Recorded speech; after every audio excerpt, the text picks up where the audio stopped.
Election victory for the incumbent Democratic Labour Party.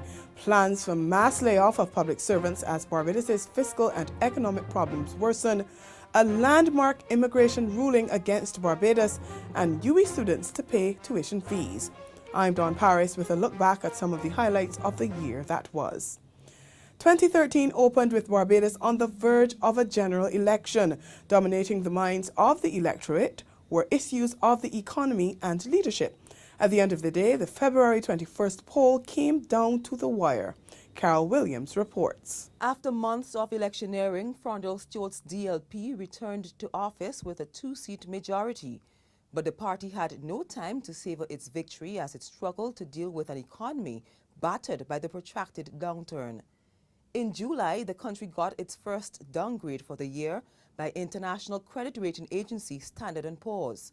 A month later, the island heard from Finance Minister Chris Sinclair of measures government intended to introduce to rein in the widening fiscal gap and cut $400 million in expenditure. But after several months passed without implementation of most of the initiatives, economists such as Ryan Strawn issued a warning. Then, more bad news as the island got 3 more credit rating downgrades between November and December. The situation worsened for residents 2 weeks prior to Christmas Day when the finance minister informed Parliament that more than 3,000 public servants will be sent home. We further propose that the process of retrenchment be spread over the period January to March 2014 and be front-loaded starting with the first 2,000 cuts by January 15, 2014, followed by the second tranche no later than March 31st, 2014. March 1st, 2014, sorry. The announcement prompted warnings that this could trigger private sector retrenchment. Unions took a stand. Heading into 2014, it's now a matter of wait and see. Reporting for Barbados Today, I'm Carol Williams. The unions have since recommended some alternatives to job cuts, including introducing taxes on cell phone and a new levy at the fuel pump, putting an end to free bus fares for school children, and asking public sector workers to give up 1 week's pay. The fiscal and economic conditions in the country have spelled bad news for Barbadian students at the University of the West Indies Cayfield campus. Government announced in August that they will have to start paying their own tuition fees from 2014. Students protested the decision. The group representing them suggested that any increases be phased in, but government has held firm. Despite the bleak economic outlook, representatives of the business community say it's not all doom and gloom. They're reporting that 2013 was successful for some companies, although a few decided to call it a day. Marlon Madden takes a look back. There were calls for a better enabling environment for companies to thrive. Some businesses were forced to shut their doors and investor confidence declined. But despite 2013 being one of the most difficult for businesses in Barbados, representatives of the business community say they were still optimistic.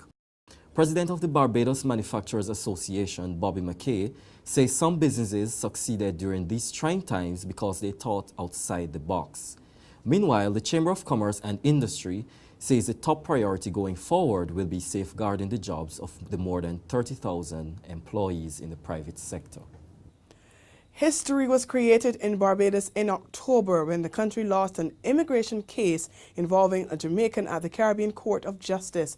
The Shanique Myrie ruling set a precedent for the treatment of CARICOM nationals, as we hear in this Ryan Jokes report. Myrie had taken government to the Caribbean Court of Justice, the CCJ, alleging that she was discriminated against because of her nationality when she arrived at the Grantley Adams International Airport in March 2011. The 25-year-old also said she was subjected to a dehumanizing body cavity search and placed in an unsanitary cell before being deported the next day to Jamaica.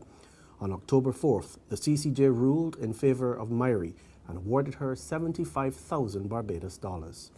The court has found that Miss Myrie was wrongfully denied entry into Barbados on that day in 2011. The court has, very importantly, laid out certain rules for how CARICOM nationals traveling throughout the region should be treated. They have also laid out rules for immigration officers and other border officials to say how they must deal with nationals, and they have importantly said that the 2007 conference decision, which we brought to the court, has clearly stated that CARICOM nationals are only to be denied entry into other CARICOM countries for two reasons. One, if they're going to be a dependency on the state, and secondly, if they're persons who are considered undesirable. In a first-of-its-kind case, the publisher and two editors at the Barbados Nation were charged for publishing a picture of two minors having sex on the back page of the newspaper. The police say the photograph violated the Protection of Children Act.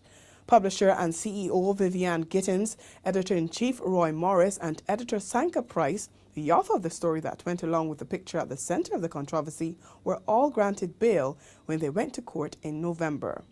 Also in November, about 500 unionized Barbados Water Authority workers went on strike for about 4 days. They accused the BWA management of treating them with gross disrespect and of failing to address a host of grievances, including outstanding pay. Domestic violence was a big problem this year, with several women dying at the hands of former partners. President of the National Organization of Women, Marilyn Rice-Bowen, said the loss of those 6 women to domestic violence during the year shows that the organization needs to amplify its message on the issue. And there was excitement but also disappointment for Rihanna fans in 2013. The international superstar made history when she was honored with the first ever Icon Award at the American Music Awards. But a few weeks later, Barbadians who were hoping to see her perform on stage at home waited in vain. The Barbados leg of her Diamonds tour was cancelled after initially being postponed on November 1st. And we end the year in review on a lighter and more positive note. The number of centenarians in Barbados is increasing. In 2013, there were just over 21 men and women from across the island celebrating their 100th birthday this year. Our Nesta Henry takes a look at what could be causing this. Social Care Minister Steve Blackett says Barbados has the second highest ratio of centenarians to the population in the world. And historian Trevor Marshall believes this is due to diet and living very active lives. Over the past 2 decades, the number of people 85 years and over has grown significantly in Barbados based on the findings of the recently released 2010 population and housing census. In November, some 92 centenarians and 24 90-year-olds were honored at an event organized by the National Committee on Aging. Those privileged to reach 100 years celebrate the milestone with a special visit from Governor General Sir Elliot Belgrave, family and friends. And that was a brief look back at 2013 in Barbados. I'm Dawn Paris. On behalf of all of us here at Barbados Today, have a blessed and prosperous 2014.